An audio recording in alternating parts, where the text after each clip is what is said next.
só em caso se tiver alguma dúvida ou alguma coisa do tipo, tá? Ou então pode usar o chat. É só porque senão fica saindo os tweets e atrapalha o professor, tá bom?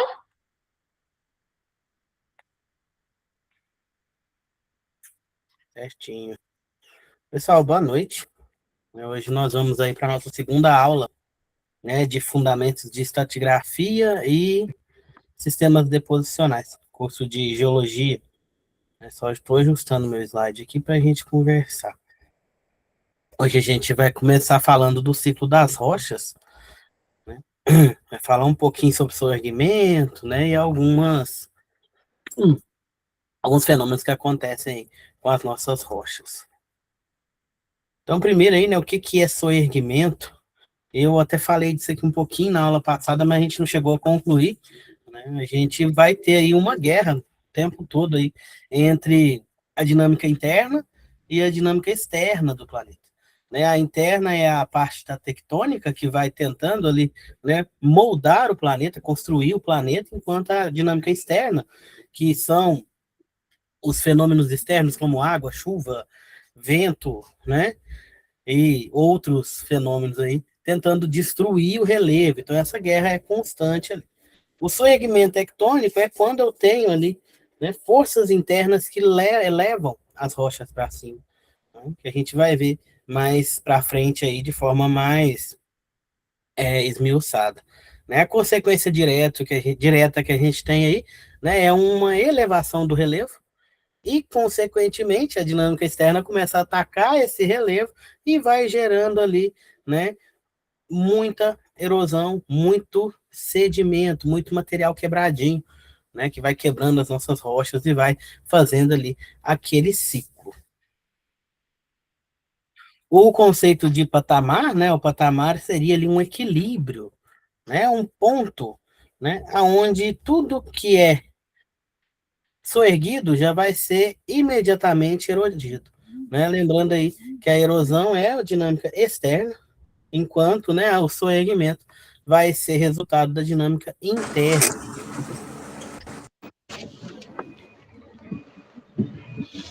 A gente falou um pouquinho sobre a questão da produção sedimentar e do patamar, que é na última aula, né, que aí vai ter muito a ver com o clima. Né? Um clima seco vai trazer para a gente ali uma baixa erodibilidade, né? E a declividade precisa ser maior para atingir um volume de produção sedimentar, né? Para que eu tenha ali manter ali uma média de relevo. O clima úmido, né? Já vai ser um clima que vai favorecer a erosão, que vai favorecer ali, né? A destruição dessas rochas e a produção de sedimentos, né? Então, num clima úmido, eu não dependo tanto da declividade, quanto eu dependo do clima seco, porque a água vai levar esse sedimento, ela vai movimentar esse sedimento. Né? Isso aqui é resumindo aí a aula passada. Né? Então, ali no clima úmido, no clima seco, perdão, né? Erosão menos eficiente, então a gente vai precisar de uma declividade maior, a gente vai ver, né, por exemplo, aí nos locais de clima frio, nós teremos relevos mais altos, né? E, consequentemente, mais pontiagudos, porque serão climas mais secos. Né? Então, eu vou ter ali uma quebra mais física do material. Enquanto no clima úmido, né, que tem muita chuva, muita água ali, eu vou ter um relevo mais arredondado, né? Porque ele vai fazendo ali a erosão e vai desenhando o relevo de forma mais arredondada. Aqui a gente falou na aula passada também, né? Agora vamos lá. A realidade na Terra. Né? Erosão lenta. A gente fala da erosão e tudo, a gente pensa que é assim imediato, né? Começou a ter segmento, eu já tenho erosão. Eu vou ter taxa de erosão, mas vai ser uma taxa pequena, né? Porque se você imaginar, né? Tem aquele ditado, água mole em pedra dura, tanto bate até que fura.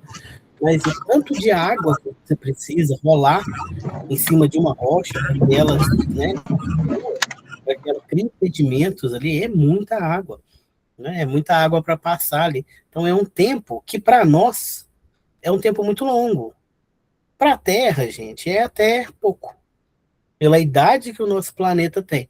Mas para nós é um tempo, né, muito grande, para que eu consiga ali, né, o tempo ali de pegar todo o relevo e destruir ele somente com a água da chuva. Então, na prática, dificilmente o patamar é atingido antes que o clima mude novamente, né? Então, a gente tem essa questão de erosão lenta. Picos menos marcados, né? A gente fala aí da altitude necessária para o equilíbrio, é atingida de forma muito lenta, ou nem é atingida antes da próxima mudança climática, quando eu tenho uma mudança brusca de clima. Que aí minha rocha está acostumada ali com um certo tipo de clima e eu tenho essa virada brusca. A gente teve alguns eventos, né, no nosso planeta dessa forma, em que eu tinha ali, né, por exemplo, na era dos dinossauros ali, eu tinha um clima quente, né, de repente veio a era glacial. Então foi uma mudança de clima muito repentina, que acabou, né, contribuindo aí para extinção de vários animais. Um exemplo que a gente tem aqui é o Rio Amazonas e os Andes, né? O volume de sedimentos com origem dos Andes é tão maior que gera um efeito de diluição. Sedimentos de área sem tectônica ativa praticamente não aparecem no registro desses sedimentos. Os Andes representam 90% do total em sedimentos em suspensão, que chegam ali, né, na margem atlântica. Como assim? Né? Então, a maioria dos sedimentos que vão chegar ali no mar, né, que serão levados ali pelo rio, são dos Andes, que é uma cadeia de montanhas muito longa, né, e muito elevada. Então, os mais elevados sofrem mais com a erosão e acabam se movimentando mais, enquanto o restante vai parando ali no meio do caminho. Então, a gente tem aí, né, um exemplo dos Andes, que eu vou ter uma produção de sedimentos muito acentuada nesses locais, né? Ali, por exemplo, nos Andes. As áreas com segmento ativo produzem 2 a 3 vezes mais sedimentos do que as outras, né? Então, essa questão, né, dos sedimentos gerados, quando eu tenho uma um relevo, né, com uma altitude maior, eu vou ter, né, consideravelmente ali mais sedimentos, maior erosão, né, vai dar para a gente ver mais rápido essa erosão, certinho?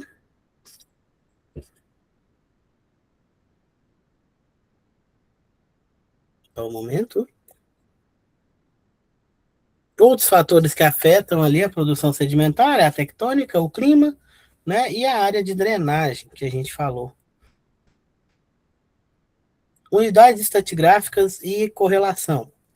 Para organizar e comparar as rochas sedimentares, né, os geólogos aí vão trabalhar com unidades que a gente chama de litoestratigráfica. Lito vem de rocha, né, litologia. Toda vez que falar litologia é algo, né, que tenha lito, significa rocha, certo? Litoestratigráfica são camadas de estratificação de rocha. Estratificação são camadas com base em propriedades físicas como composição mineralógica e granulometria, né? Composição mineralógica é quais são os minerais que compõem esse esse extrato de rocha. E granulometria, gente, é o tamanho. É o tamanho que a gente encontra esses minerais, né? Quanto mais o sedimento anda, rola, né, menor ele fica, porque mais ele quebra. Então a gente fala que tem uma granulometria mais fina, né? Enquanto um que não é, né, que não se movimenta tanto, ele vai ser um sedimento ali com a granulometria maior. Então nós temos aí essas diferenças granulométricas nos nossos estratos, porque eu vou ter diferentes, né, épocas, diferentes climas, diferentes movimentos de, né, arraste desses sedimentos, né, formando ali camadas que a gente vai ver em algumas imagens aí de granulometria diferente, né? Umas você vai ter ali né, parece que é mais grossa, outras já vão ser mais fininhas, né, devido a esse transporte, a esse arredondamento das partículas. Estruturas sedimentares, acamamento, sequências cíclicas e fósseis são os critérios adicionais, né? Nós vamos ver ali, mais para frente, você pode perder, só um minuto. Talvez não vá perder.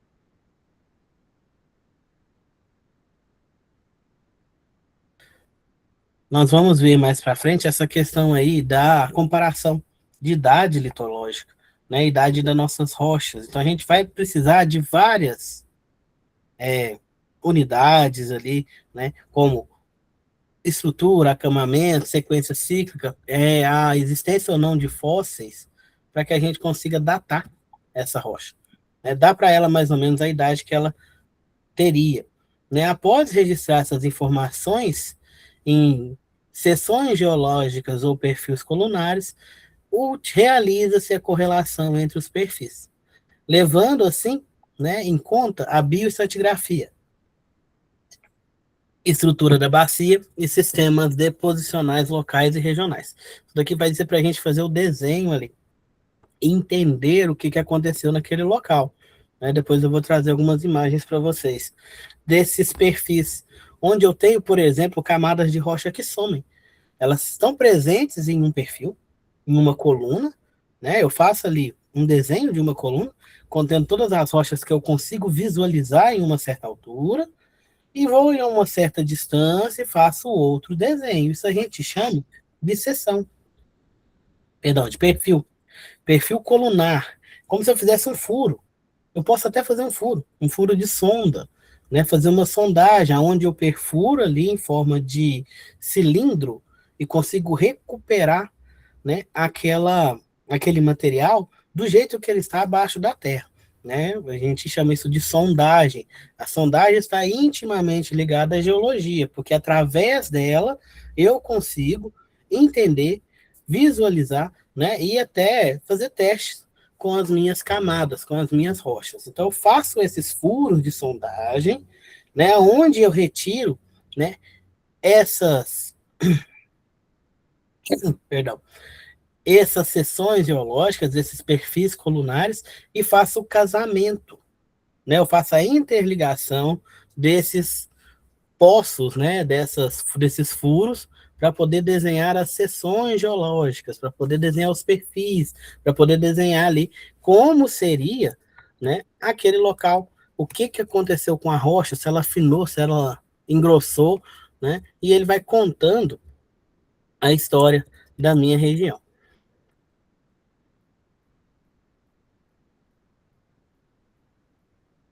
Hierarquia nas unidades litoestratigráficas, né? Então, primeiro a gente vai ter ali, ó, o grupo. O que é o grupo, gente? O grupo é o que vai ser a maior unidade. Nós vamos ver um pouquinho sobre isso daqui. Né? Quando eu tenho um grupo de unidade litoestratigráfica, significa que é como é que eu falo? Uma área de grande extensão que se repetem ali as rochas devido à sua formação. Então, o grupo seria a maior unidade que eu tenho aqui. Né? O grupo é a junção de tudo. Formação é uma unidade fundamental, porque nela a gente vê ali, né, como foi realmente formado aquele grupo de rochas, aquele grupo litoestratigráfico, aquele grupo de, né, rochinhas, camadas. Eu não posso falar camadas para vocês não confundirem, né? Mas as rochas ali. Abaixo da formação a gente tem um membro, né? O membro seria ali o tipo de rocha, tá? O tipo de rocha. Camada já é a camada mesmo, né? Então eu vou ter uma, duas, três camadas que formam, por exemplo, um membro, que é né, uma rocha em si. Essa rocha, combinada com outras rochas, formam a formação, que é uma unidade fundamental, e essa formação, juntamente com o que tem na região ali, eu tenho o grupo. Então, nós temos grandes grupos geológicos. né, grandes grupos ali que repetem as suas características. Né? Talvez mude alguma coisa ali em uma outra camada, em um ou outro membro, mas o grupo, o geral, aquela característica maior, se repete em grandes extensões. Né? Nós vamos ver aqui, por exemplo, depois, talvez na próxima aula, né, os grupos que a gente tem no Brasil, grupos estratigráficos no Brasil, não são tantos assim não, gente. É porque o grupo ele é bem elevado, ele tem uma área muito grande, né, onde eu vou ter a junção dessas rochas, né, de acordo com a formação. Né, aqui na parte de estratigrafia, a gente vê mais a rocha sedimentar, né, mas a gente tem os grupos, né, de outros tipos de rocha também, rocha ígnea, rocha metamórfica, tá? Mas aqui a gente vai focar, né, nas rochas sedimentares. A formação, né, uma unidade essencial, é uma unidade básica de divisão das rochas sedimentares, né, mapeadas em algumas escalas, onde eu consigo ver um ou outro detalhe. Né, escala, gente, é proporção. Proporção que a gente tem no mapa. A gente vai ver alguns perfis geológicos, e a gente precisa verificar essa questão de escala. Né? Quantas vezes que diminuiu aquilo para caber num desenho? Né? Você pega um mapa do Brasil, para ele caber numa folha A4, você tem uma escala ali, que a gente fala, muito pequena. Né? Por que ela é muito pequena? Porque a gente teve que reduzir demais um país para caber numa folha. Com essa redução, eu não consigo ver detalhes. Né? Por exemplo, se eu pegar um mapa do Brasil, né, colocar numa folha A4, não, até que dá para ver, né, a cidade. Mas vamos pensar aí. Se eu pego o mapa do Brasil, coloco numa folha A4, a cidade que eu moro vai ser representada por um ponto. Um pontinho só. Nela, eu não vou conseguir ver as ruas, eu não vou conseguir ver os bairros, né? Eu só vou saber que aquele ponto ali representa a minha cidade. Então, isso é uma escala pequena. Escala pequena, eu consigo representar muita coisa, porém sem detalhe nenhum. Já uma escala grande, né?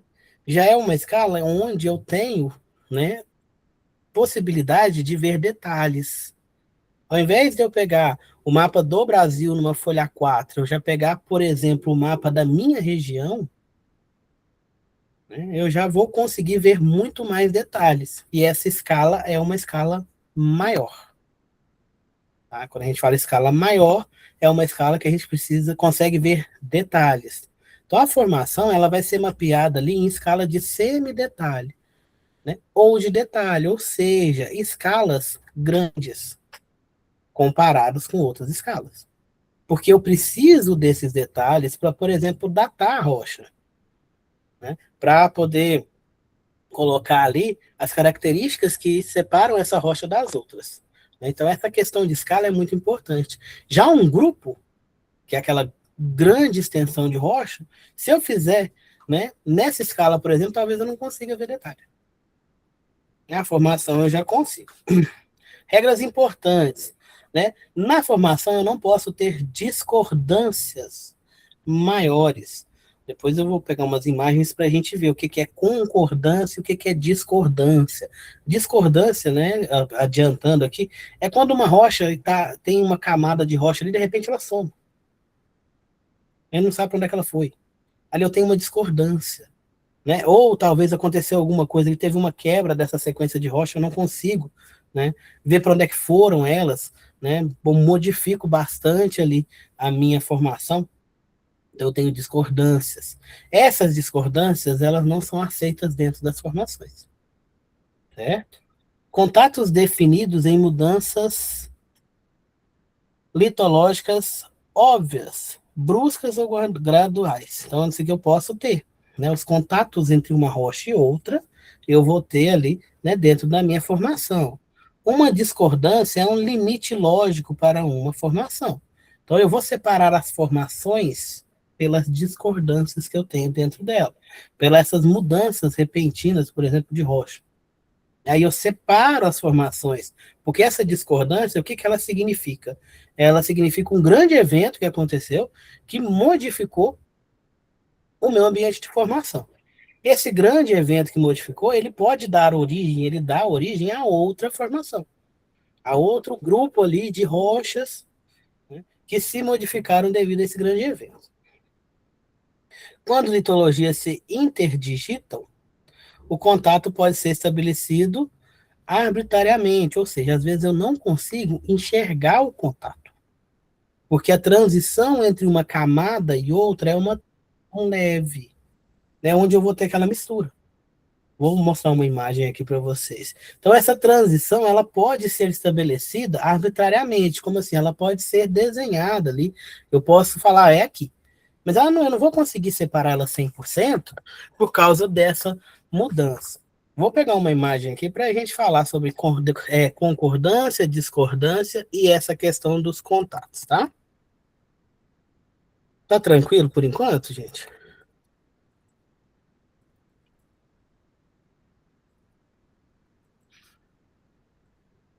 Tô só pegando a imagem, tá bom? Vou pegar um desenho que fica mais fácil de entender. Depois eu vou pegar uma imagem real para que a gente possa ver, tá?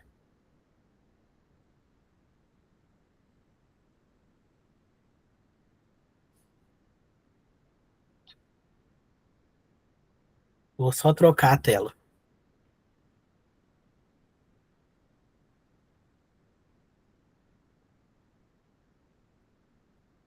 Um momentinho.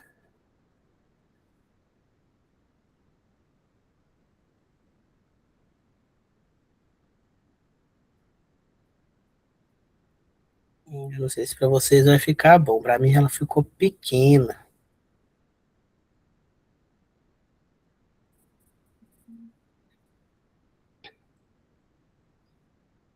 Tá dando para vocês ver? Aqui, pessoal, eu tenho de rochas, né, desenhadas por cores diferentes. Tá?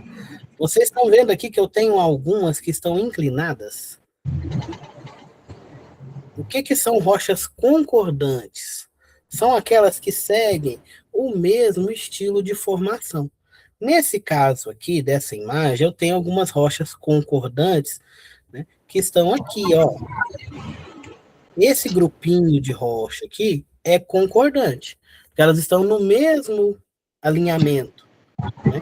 Então, elas são uma formação, certo? Né? Eu tenho aqui camadas, ó, tem essa camadinha e essa camadinha. Então, eu vou ter aqui uma formação. Aqui eu já tenho outra, ó. Essas aqui já estão na horizontal.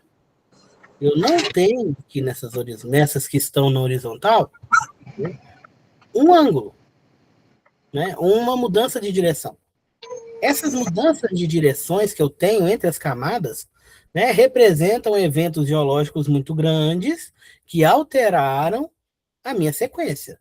Esses eventos, né, a gente vai ter que ler eles depois, para entender que, para a geologia e para a mineração, esses eventos são os responsáveis pela mineralização dos locais, pela, pela acumulação de material que me interessa, certo? Então, aqui, por exemplo, nessa imagem, eu tenho, né, primeiramente aqui embaixo, essa formação que está que está inclinada, né?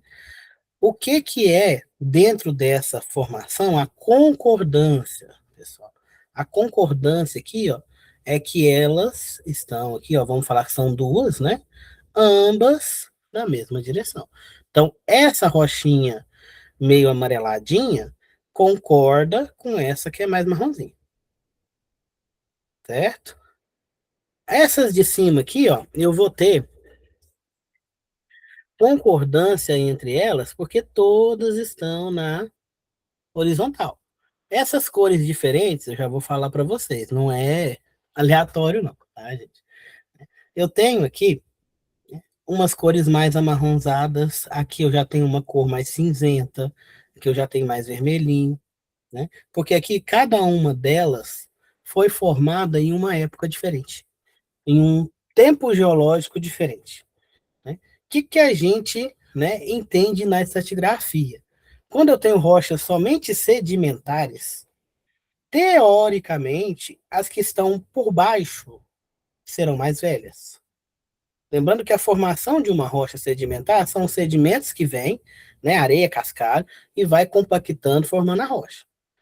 Então, falando de rocha sedimentar, as que estão mais embaixo são mais velhas. Tá? A não ser que aconteceu alguma coisa ali que ela revirou, que pode acontecer, tá? Mas a princípio, as que estão embaixo são mais velhas. E as que estão em cima são mais novas, falando de sedimentar. Agora, quando eu tenho outro tipo de rocha ali, eu tenho que parar e analisar. Aqui, gente, eu tenho um tipo de rocha diferente aqui, ó. Tenho dois, na verdade, aqui embaixo, que foram responsáveis por essa mudança de direção dessa camadinha aqui, juntamente com essa. Então, aconteceu alguma coisa ali que entortou essas rochas. Ou seja, algo entrou ali embaixo delas, fazendo elas se movimentarem. O que que é esse algo que entrou? É uma outra rocha que está aqui, ó. Que não sei se está dando para ler, para vocês lerem, mas isso aqui é um granito, que é uma rocha ígnea. Né? Acho que a gente falou na última aula, né? Que é uma rocha ígnea, né? Uma rocha que veio do magma. Então ela entrou aqui. Na hora que ela entra, o que que ela faz? Ela empurra as camadas. Então ela faz com que as camadas, né, criem esse ângulo. Certo? Então aqui eu tenho essa interferência dessa rocha ígnea. Juntamente com essa rocha ígnea, eu tenho uma outra rocha, que é essa verdinha aqui, que chama xisto, que é uma rocha metamórfica. Né? Igual a gente viu lá no ciclo das rochas, a metamórfica é aquela que passou por alguma alteração, né? Ou de pressão ou temperatura, que modificou ela fisicamente, não quimicamente. Então aqui eu tenho um xisto. Por que ele foi modificado, gente, na hora que esse granito entrou aqui? Porque ele entrou quente de uma vez e saiu empurrando todo mundo. Aí ele modificou as rochas que estavam ao redor e formaram esse xisto, que é metamórfico. Então ficou um xisto metamórfico aqui. O granito, que é o intruso aqui, a gente fala que ele intrudiu. Ele é um intruso, ele entrou ali onde ele não era chamado e acabou modificando. E o restante aqui é tudo sedimentar. Certo? Então, voltando à questão de concordância e discordância. Aqui eu vou ter concordância entre essas duas, mas eu vou ter discordância entre as camadas de cima. Né? Contando a história dessa região, o que, que aconteceu. Né? A gente teve essa intrusão desse granito, que modificou aqui as rochas que estavam ao redor dele, formando um xisto, que é metamórfico, e teve um soerguimento, uma elevação das rochas sedimentares que estavam ali, fazendo com que elas pegassem um ângulo. Tá? Depois disso, aconteceu erosão. O que é essa erosão? Chuva, vento, tudo ali foi desfazendo essas rochas, principalmente as nossas sedimentares que estavam aqui, porque elas são mais fraquinhas. Né? Então teve essa linha vermelha aqui, que a gente chama de linha de contato, né? Que é a nossa erosão. Erodiu ela, né? Foi acabando com ela e começou a depositar mais material por cima, formando essa outra formação aqui, né? Essas outras camadinhas mais marronzinhas, só que agora horizontais. Porque agora não tem mais nenhum intruso ali, não teve nada de extremamente diferente para modificar ali essa área. Então eu tive aqui a deposição dessas outras. Aqui está marcando uma discordância angular. O que é essa discordância angular? É esse contato que eu tenho entre essas rochas que estão na horizontal e essas que estão angulares. Então aqui eu tenho uma discordância, né? Algo diferente, né? Super diferente. Porque eu tinha, né, rochas angulares, agora eu tenho rochas horizontais. Ok? Subindo mais aqui, a gente vai ter uma desconformidade de discordância e concordância, tá? Concordância e discordância a gente vai ver mais em alinhamento. Desconformidade é algo ali que pode ter acontecido com formação, né, que deixou o meu ambiente diferente, né, porque erodiu uma rocha, acabou com ela, né, ou teve uma época de seca muito brava ali e não teve mais deposição, Tá? Isso daí vai formar uma desconformidade. Eu sigo um padrão, né? De repente esse padrão para, depois ele retorna.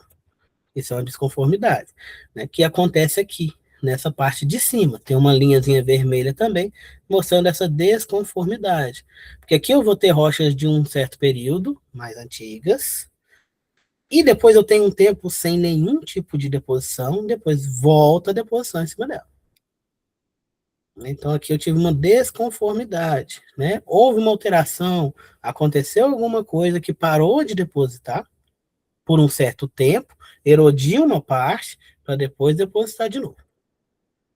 Certo? Então a gente tem aqui, né, uma desconformidade. E a conformidade, né, são essas rochinhas bem parecidas. Essas diferenças nas cores, gente, né, não estão aqui, né, só para ficar bonitinho a imagem, não. É porque a gente tem isso mesmo, tá? Nas camadas de rocha, principalmente nas rochas sedimentares, a gente vai ver diferença de cor de acordo com as mudanças do clima.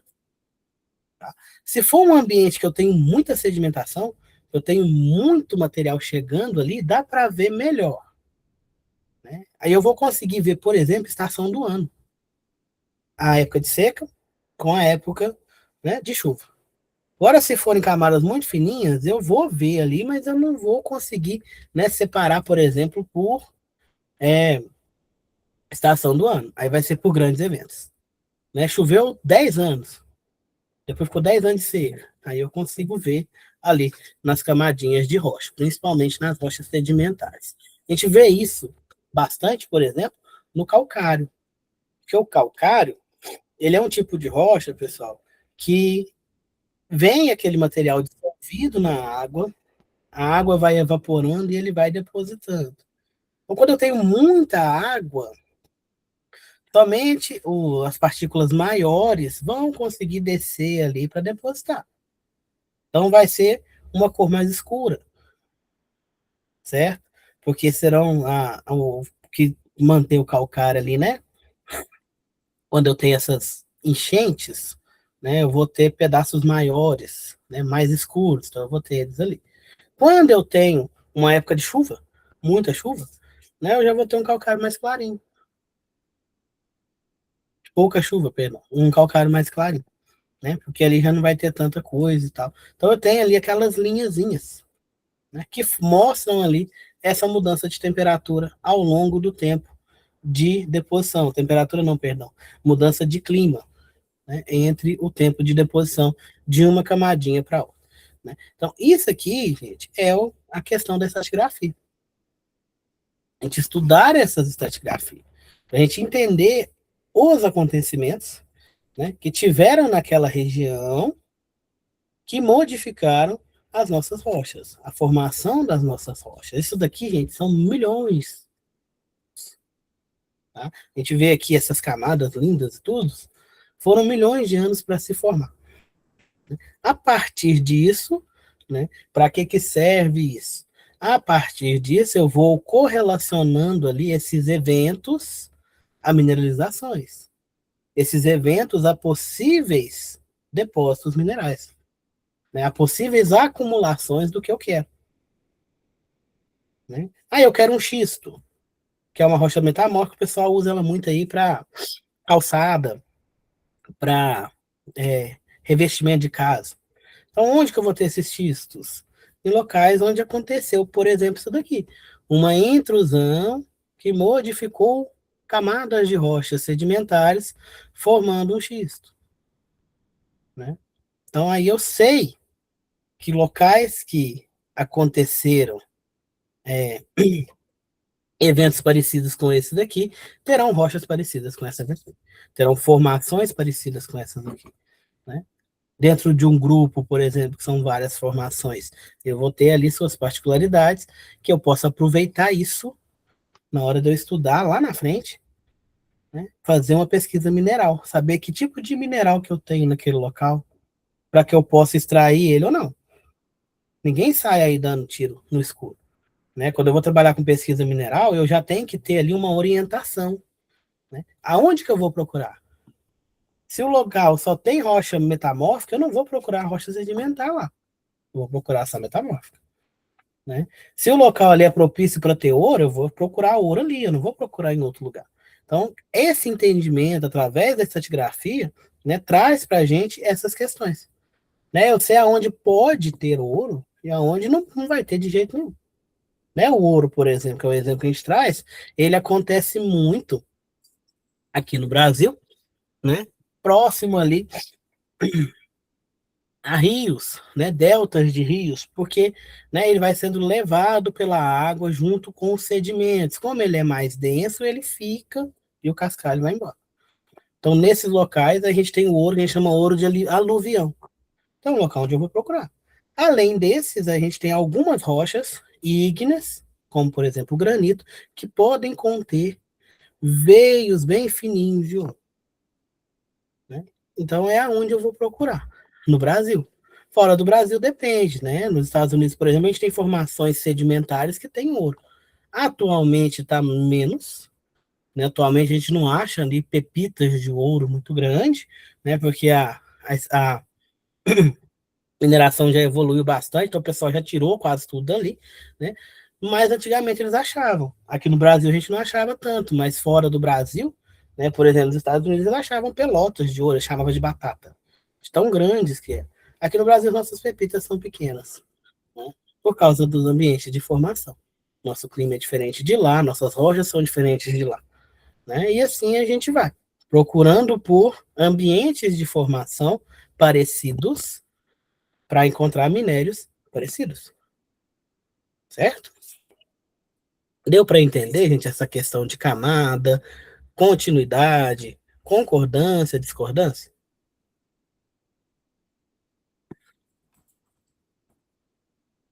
Gente do céu, eu derrubei minha água aqui.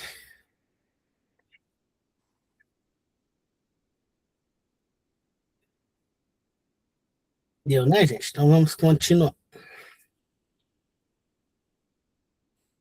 Vou voltar para a tela do slide. Um momento.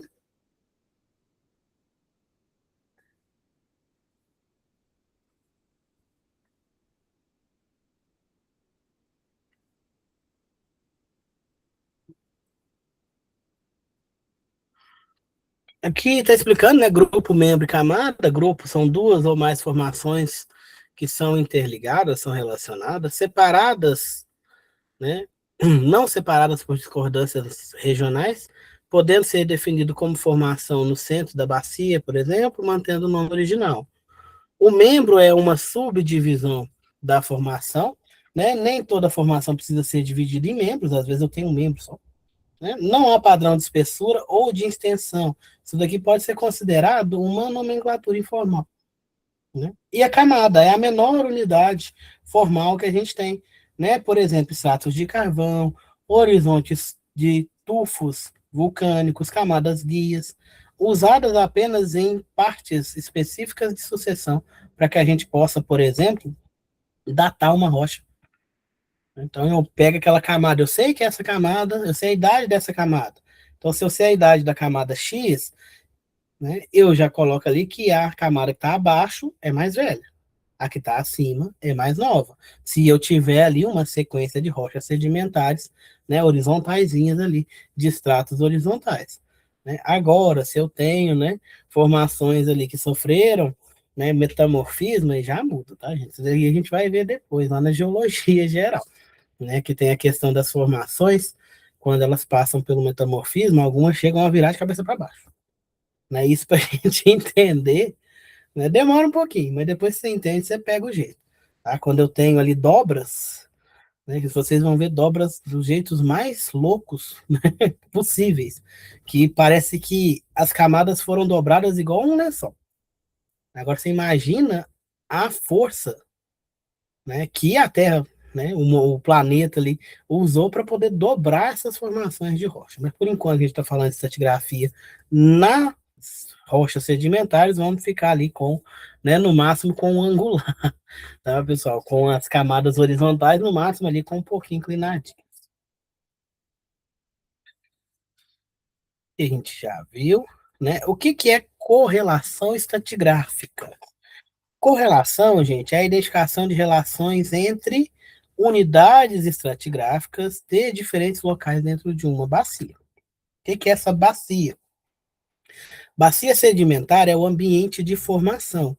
É um local onde eu tenho uma diferença de altitude, né? E eu tenho um encontro de águas ali, de materiais que vão cair dentro desse local que tem uma altitude menor, que parece uma bacia, né? E vão depositando. A gente chama isso de bacia sedimentar, né? Então, correlação é a identificação da relação entre as camadinhas em diferentes locais dentro de uma mesma bacia, dentro do mesmo ambiente de formação, né?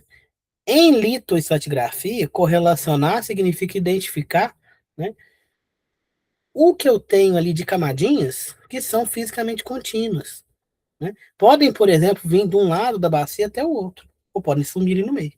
Tá? Esse negócio de sumir no meio, né, é algo que aconteceu.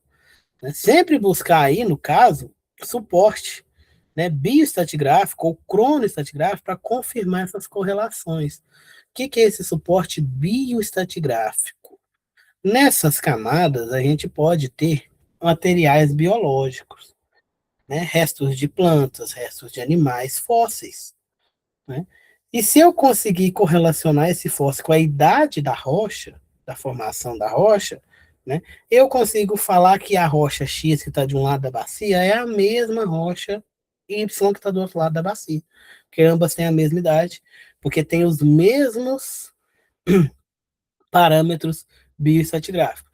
É o mesmo ambiente de formação. Cronoestratigráfico, a mesma coisa, idade. Né? Não tem como eu ter uma formação aqui com uma camada que tem 10 milhões de anos, igualzinha a uma que vai ter 5 milhões de anos. Não tem jeito. Podem ser parecidas, mas iguais não serão. Então, se é igual, elas são a mesma. É, mas uma está mais para cima, professor, a outra está mais para baixo. Então, vamos entender o que aconteceu. Né? Às vezes eu tive ali uma pressão, né? E tive uma compactação de um lado e do outro lado não. Ou eu tive ali, né, uma certa inclinação.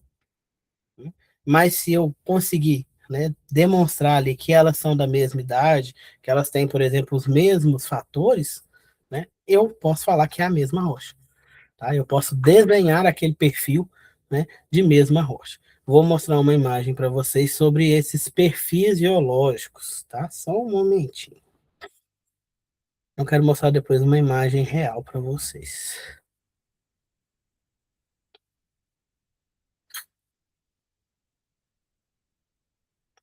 Perfil.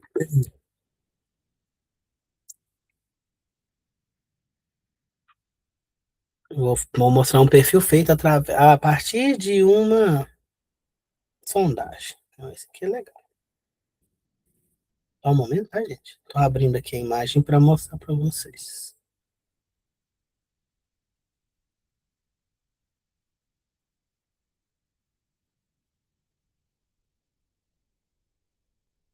A gente está falando aqui perfil, camada, tal, tal, tal. Às vezes vocês não sabem, né, o que a gente está falando.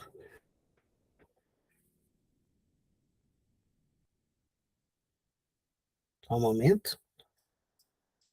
Vou trocar a tela. Gente do céu.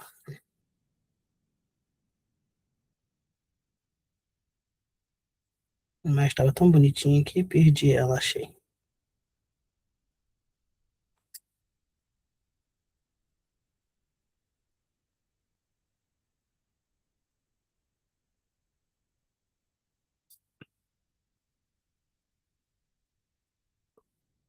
Essa imagem, pessoal, é dentro de um software.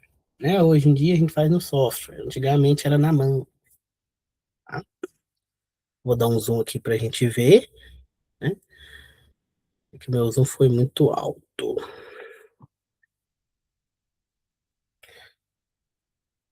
Vamos lá, pessoal. Esse desenho todo aqui é um perfil. Tá? É como se eu pegasse, né? Passasse um plano, né? Uma chapinha na minha, né, superfície terrestre ali e pegasse ali todas as rochas que eu tenho, né, e desenhasse esse perfil. Só que eu não consigo fazer isso. Como é que eu faço isso? Eu faço através de furos de sondagem, que estão representados aqui né, por esses retângulos menores aqui coloridinhos, tá vendo? Isso aqui são os furos que foram feitos para recolher o material, né, para fazer esse perfil. O perfil é a junção desses furos, né? Vocês estão vendo aqui que eles estão em diferentes alturas ali. É porque é a altura que ele foi perfurado, tá? Então, isso daqui é um furo. É um furo mais raso. Aqui já é um furo mais profundo. E eu tenho ali a altitude dele, né? A altura dele, aonde está cada contato, né? Cada contato de uma camada com a outra. Daqui a pouco eu vou dar um zoom, a gente vai conseguir ver ali, né? Aqui já é um menorzinho, né? Mais ou menos no meio. E esse daqui já é um mais profundo. Então eu pego esses furos, né? A partir deles, eu faço, né, a correlação, pegando de uma distância a outra, eu faço esses furos no mesmo alinhamento, né, e vou desenhando, fazendo a correlação, né? Se uma camada está num furo e está no outro, então ela tem continuidade. Ela foi de um furo ao outro. Se eu tenho ela num furo e no furo lá da frente eu não tenho ela, ela é descontínua. Ou seja, aconteceu alguma coisa, ela afinou e ela sumiu.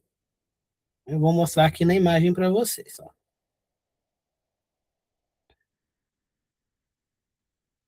Aqui está mostrando um furo.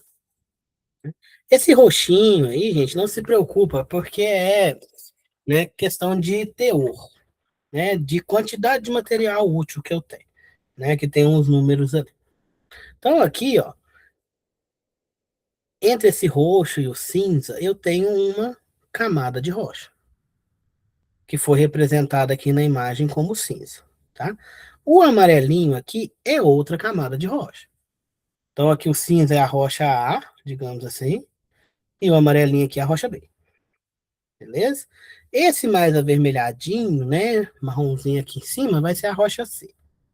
Então, nesse primeiro furo, ó, BH1, que é o nome que eles deram no furo, né, deve ser frente B, horizontal, tal, né, eu tenho, mostrando nesse furo, quantas camadas. Vamos lá. Vamos ver se vocês vão entender. Tem uma outra pequenininha aqui também.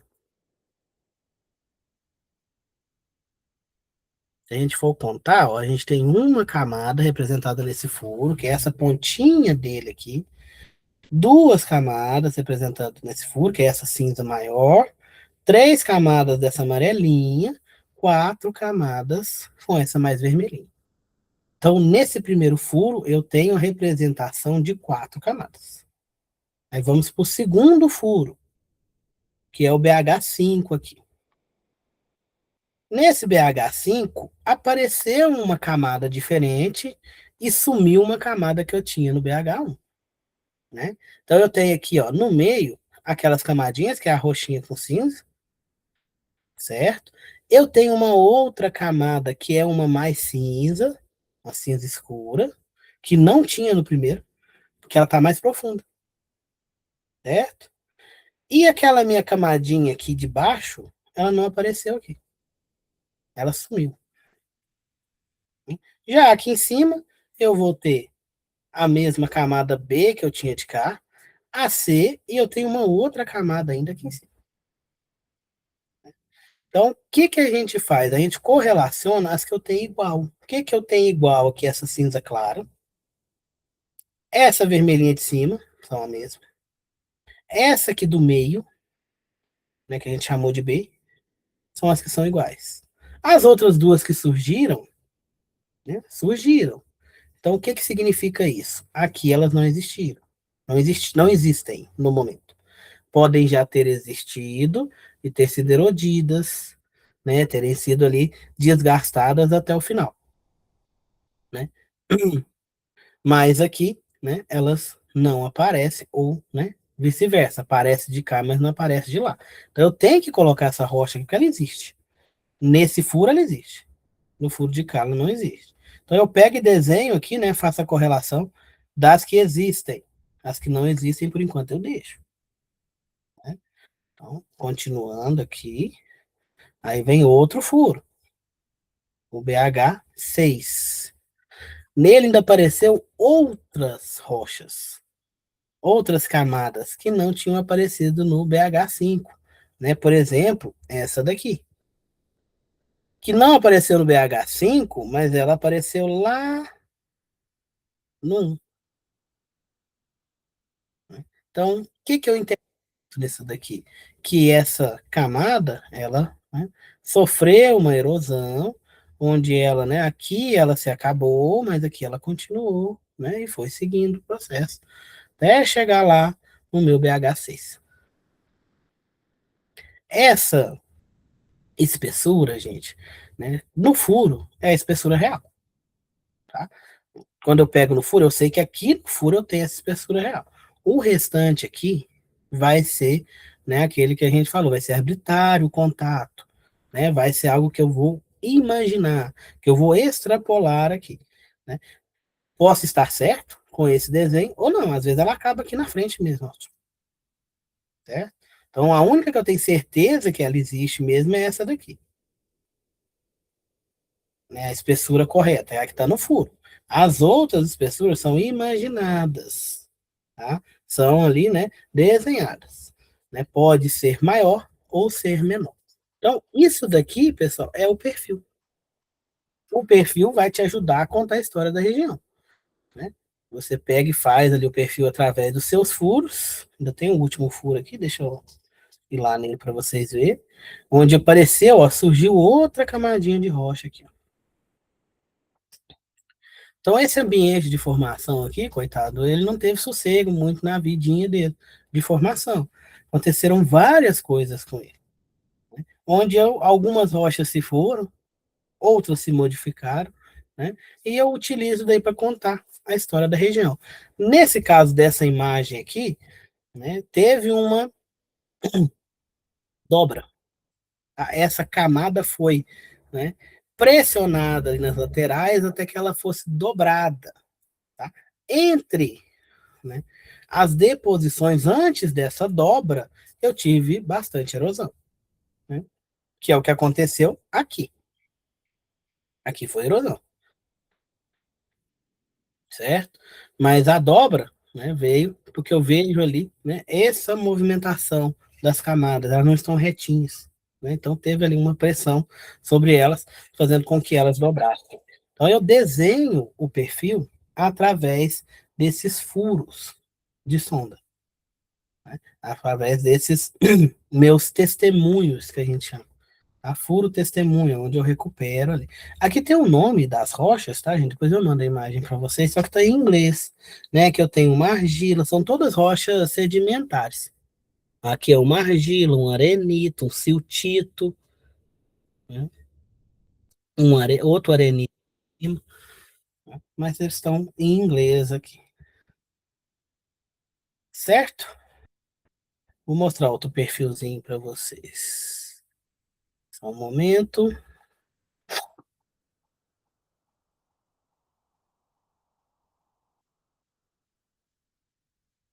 Esse aqui tá bonito, ó. Quando eu estudava, a gente fazia bloco diagrama, né? Como é que é isso? A gente fazia, pegava. Aqui a gente está fazendo um perfil, né, gente? Em 2D. O bloco diagrama a gente fazia em 3D. Era um pouquinho mais difícil, porque na minha época não tinha esses softwares que a gente tem hoje, né? Eles estavam começando e a gente não tinha acesso a eles ainda, né? Então a gente fazia na mão o tal do bloco diagrama, que é a junção de perfis fazendo um bloco mesmo. Aquilo era terrível de fazer, né? E lá matava a gente de raiva, o professor ficava só rindo da nossa cara e a gente sempre errava, a gente nunca acertava como é que fazia, né? Hoje em dia, com, né, a tecnologia, né, ajudou demais. Agora a gente joga ali o computador, já te dá uma imagem para você validar ou não. Agora, você imaginar isso daqui, gente, né? Não é facinho, facinho, não. Vou mostrar o perfil para vocês. Esse aqui tá bem bonitinho.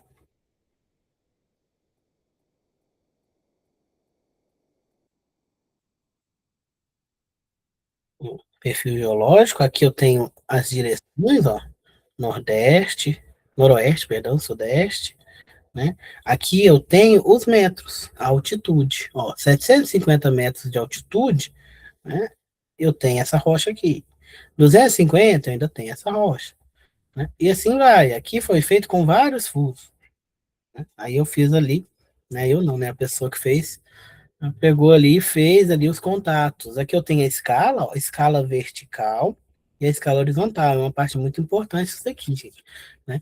Porque se a gente for trabalhar na mesma escala, esse perfil fica muito alongado e as nossas camadas não serão muito, os nossos contatos não serão muito visíveis. Então, como é que a gente costuma trabalhar? A gente costuma trabalhar com essa escala na vertical, uma escala maior, né? Que eu consigo mais detalhes, então ela vai ser mais exagerada na altura. Enquanto a minha escala horizontal, aqui, eu vou usar uma escala menor, onde eu vou conseguir colocar mais coisas em um espaço pequeno. Né? Podem ver que aqui é diferente. Nesse aqui,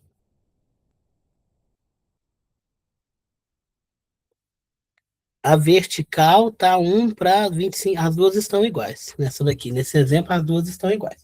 Mas existem muitos desenhos aí que a gente faz com a horizontal menor, perdão, para mostrar mais coisas. Né? Aqui eu tenho uma sequência de rochas quase que na vertical. Mas como é que a rocha vai se formar assim? Né?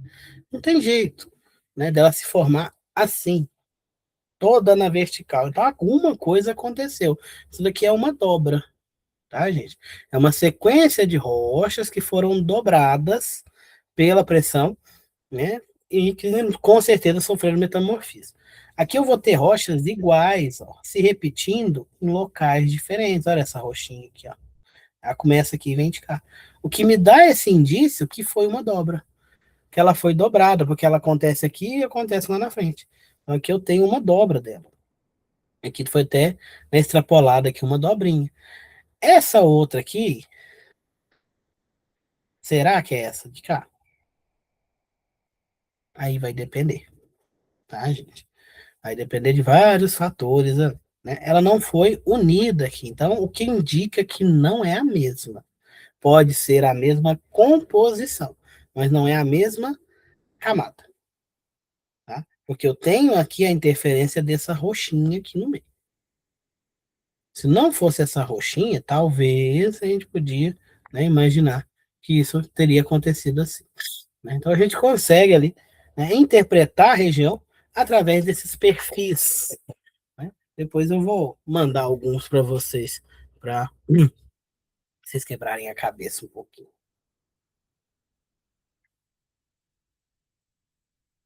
Certo? Depois eu quero mostrar para vocês como é que era feito na minha época. Isso aqui é coloridinho, bonitinho. Na minha época era tudo preto e branco. E a gente fazia na mão isso daí.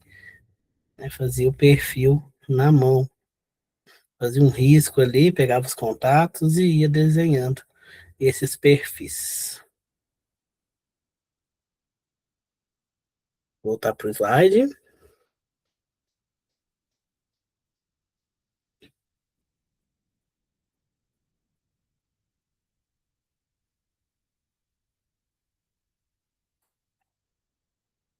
Continuando.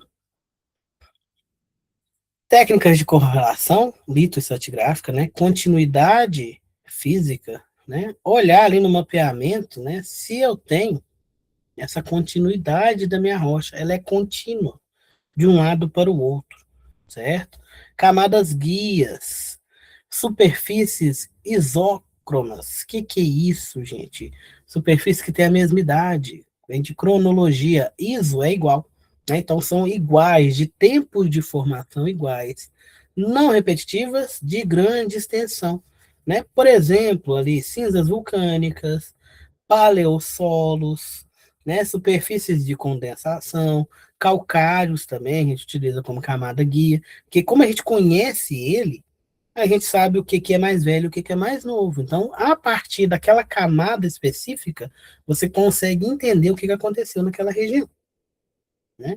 Perfilagem geofísica, aqui já é uma parte aqui de pesquisa mineral, né, onde a gente consegue datar mais ou menos a rocha através de raios gama eletroresistividade, indução elétrica, etc.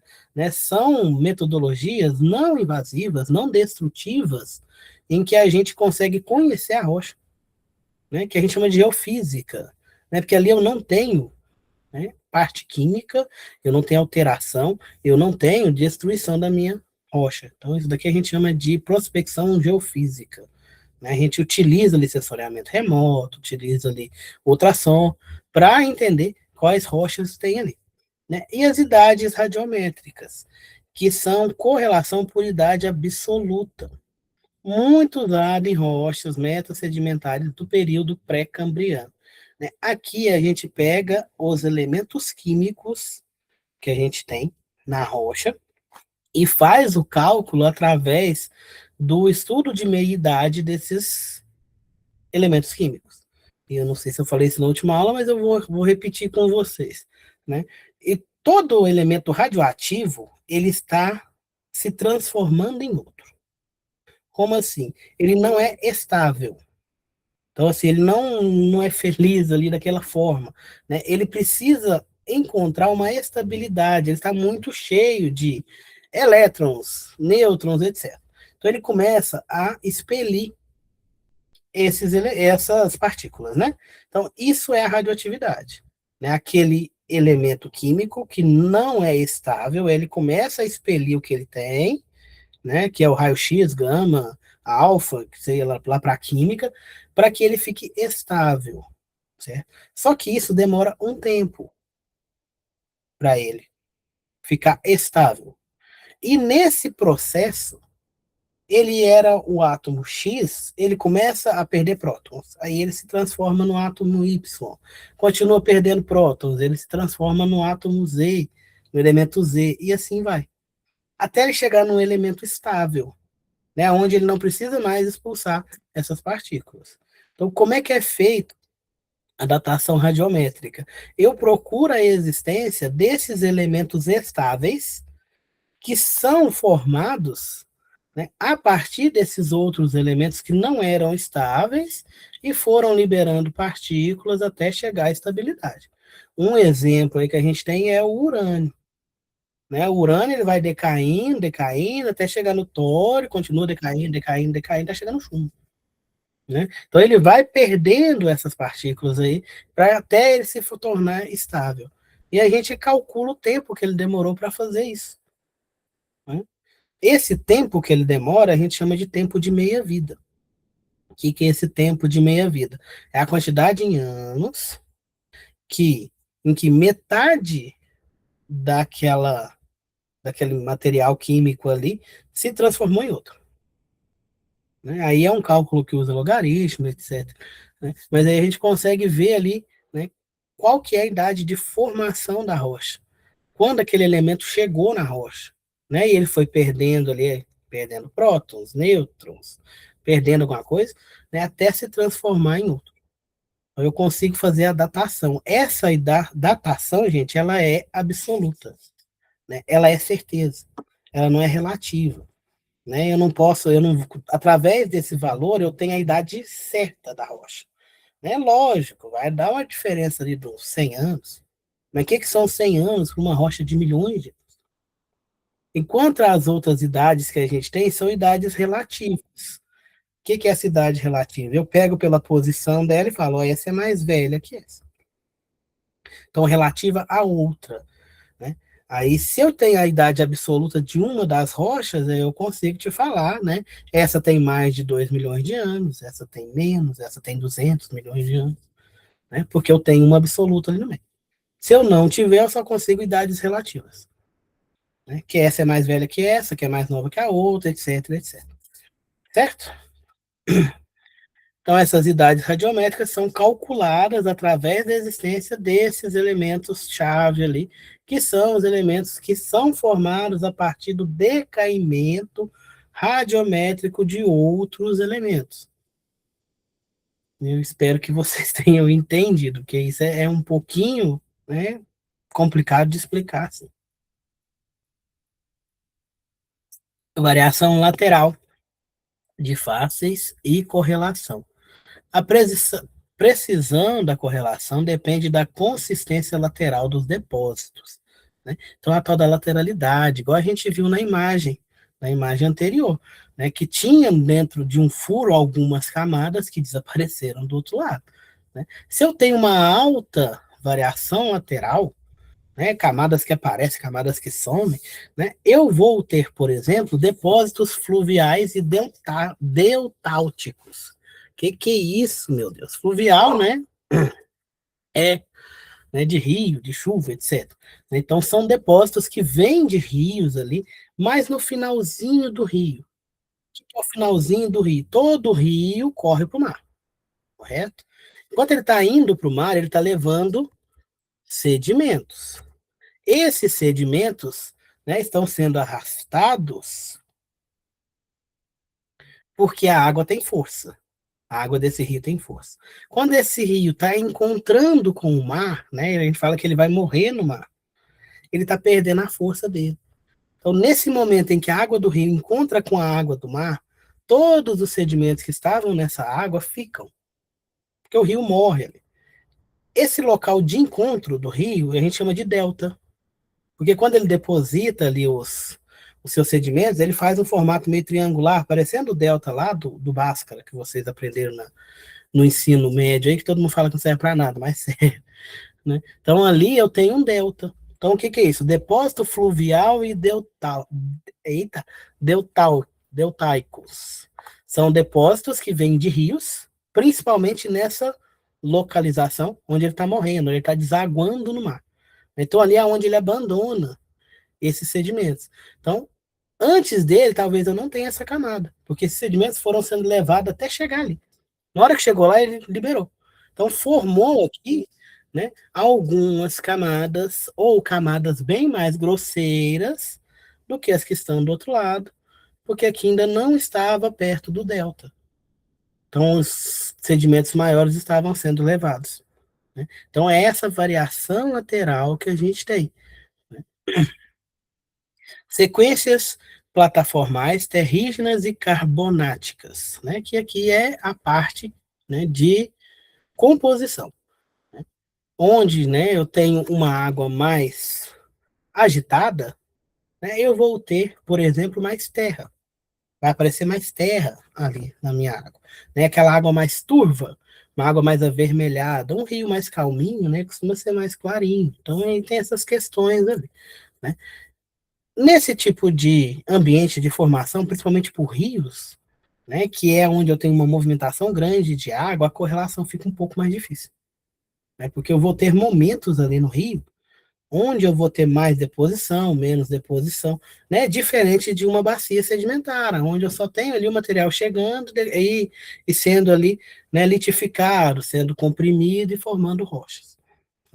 Baixa variação lateral, já é aqueles que eu tenho, né, as camadas mais próximas, mais bonitinhas ali, a gente vai ter, por exemplo, ali, esses depósitos lacrustes, né? O que são esses depósitos lacrustes, né? É relativo a lago, tá? O lago, a água é mais calminha, diferente do rio, né? Então, vai ser uma água mais calminha, então eu vou ter ali deposição mais calma, não vou ter turbulência no momento de deposição desse material que está na água. Então, eu vou ter camadas mais bonitinhas, né? Sem tanta variação. Plataformas carbonáticas e evaporíticas, né, são plataformas, são locais onde eu tinha uma água que tinha muito carbonato dissolvido nela, que vai formar lá o nosso calcário, certo? Evaporíticas são locais onde eu tenho bastante água com sedimentos que vai evaporando e esses sedimentos vão ficando. Alguns minerais são minerais evaporíticos, que na água estão dissolvidos e quando a água vai embora, eles cristalizam ali em forma de minerais. Exemplo, aí a gente tem a gipsita, que aqui antigamente fazia giz no quadro, hoje em dia a gente ainda usa ela para algumas partes de cerâmica. A gente tem, né, como exemplo, o nosso sal marinho, que ele é de uma composição evaporítica, porque ele está dissolvido na água do mar, eles pegam essa água, colocam no espaço grande, um fiozinho pequeno de água, a água evapora e o sal fica, né? Isso daí são plataformas evaporíticas. Planície abissal e fossa oceânica, né, são locais de alta profundidade. Né? Esses locais de alta profundidade, eu vou ter pouca movimentação da água também, né, o que vai me dar ali uma baixa variação, né, entre as camadas, né, intercamadas de rocha. E, né, nesse tipo de local onde eu tenho uma baixa variação lateral, eu vou conseguir uma correlação mais precisa. Né? Eu vou conseguir ali, né, as camadas melhor desenhadas, melhor dimensionadas, porque eu não tenho eventos, grandes eventos ali, que modificaram a sua formação para poder interpretar. Correlação em furos de sondagem, que é o que eu mostrei para vocês na imagem ali, né? A gente tem a perfilagem de poços, que é você pegar aqueles poços, aqueles furos, né? E fazer o perfil através desses furos, né? A assinatura de curvas de raios gama, resistividade, indução elétrica, permite a correlação precisa entre esses furos, né? Porque aí eu faço o meu perfil, depois eu vou lá, ao invés de eu furar mais, para poder ter certeza, confirmar que entre aqueles dois furos de sonda ali, eu tenho a camada que é contínua, que vai chegar de um para o outro, eu faço ali, né, a prospecção geofísica, o estudo geofísico, onde eu não preciso perfurar, onde eu não preciso quebrar, né, utiliza ali, por exemplo, os raios gamas, a questão de resistividade e de indução elétrica, onde eu confirmo, né, o meu perfil. A geometria das curvas é suficiente até que uma mudança, né, altere o padrão, né? Essas palavras difíceis aqui, né? Uma mudança de fatos, né? De fases aqui. E a gente tem ali, né, pressão de fluidos, né? Além das nossas rochas, nós também trabalhamos com alguns fluidos, né? Muito importantes, por exemplo, o petróleo. Né? Geólogo de petróleo usa gráfico de correlação entre pressão desses fluidos e profundidade. Uma alta correlação indica conectividade entre as formações. O petróleo, gente, ele vai estar sempre confinado, né? 90% das vezes. Então ele vai estar sob pressão. Então, onde eu tenho muita pressão de rocha, e durante os meus estudos eu vejo que não tem uma rocha ali, que é um buraco, eu já acendo uma lanterninha. Pode ser petróleo. Pode ser algum fluido que está confinado ali, que está pressionado ali.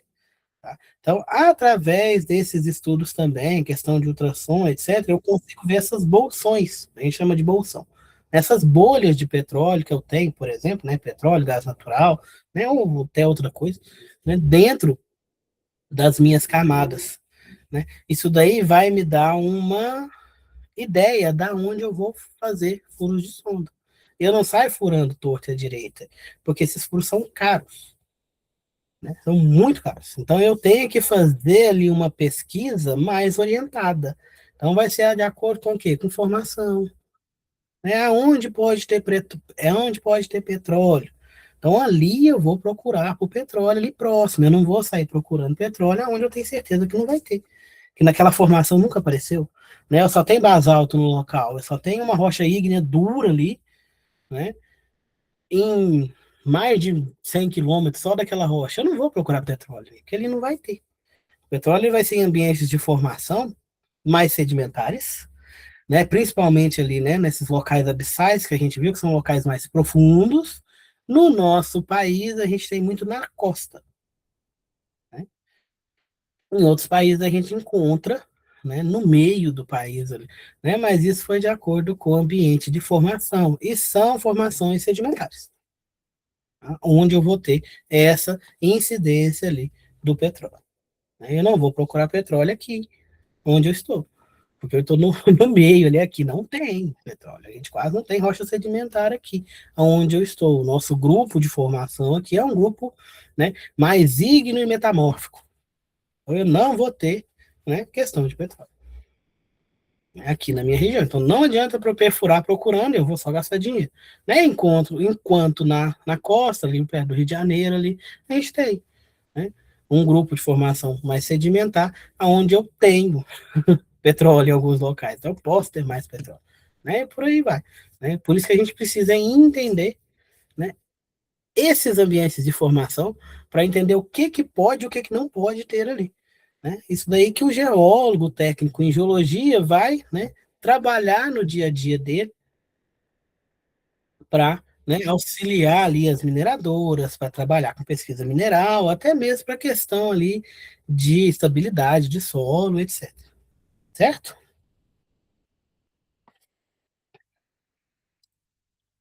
Alguma dúvida até aqui? Aqui é um resuminho do que a gente viu hoje, né, na nossa aula. Não, tá tranquilo? Então, pessoal, eu vou encerrar hoje por aqui. Tá? Vou colocar essas imagens que eu passei para vocês no slide, tá? Para mandar para a tutora, para ela mandar para vocês. Qualquer dúvida vocês podem perguntar, tanto para mim quanto para a tutora, que ela me passe, né? E eu me coloco à disposição de vocês aí para qualquer esclarecimento. Certinho? Então, muito obrigado, gente. Boa noite e até a nossa próxima aula.